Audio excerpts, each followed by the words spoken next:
বানাবো কেচকি শুটকি মাছ দিয়ে কচুরলতির রেসিপি।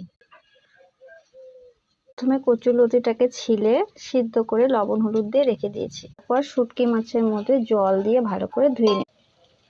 মাছটা ধোয়ার পর একটা গোটা পেঁয়াজ কেটে নিয়েছি, কিছুটা রসুন আর পরিমাণ মতো কাঁচা লঙ্কা, যে যেরকম ঝাল খেতে পারে সেরকম।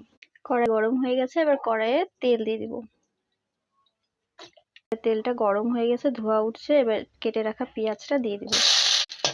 পেঁয়াজটা অল্প অল্প লাল লাল হয়ে গেছে, এবার রসুন কুচিটা থেতো করে নিয়েছি, ওটা দিয়ে দেবো। রসুন পেঁয়াজটা একটু একটু লাল লাল হয়ে এসছে, এবার দিয়ে দেবো শুটকি মাছটা। সবগুলোকে একটু ভালো করে ভেজে নেব। কচুরলতিটা যে সিদ্ধ করে রেখেছিলাম সেটা দিয়ে দেবো।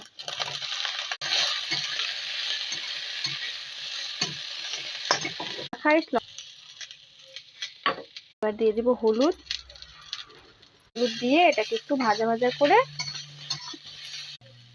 এটা ভাজা হয়ে গেছে, এবার সামান্য জল দিয়ে ঢেকে দেব। এবার এটাকে ঢেকে দেব। এবারে ঢাকাটা খুলে দেখো জলটা শুকিয়ে গেছে।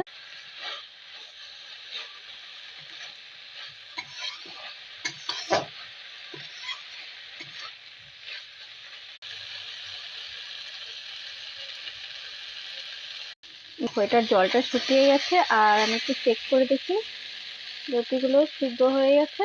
হ্যাঁ, এবার এটাকে নামিয়ে ফেলো আর গরম গরম ভাতের সাথে পরিবেশন করে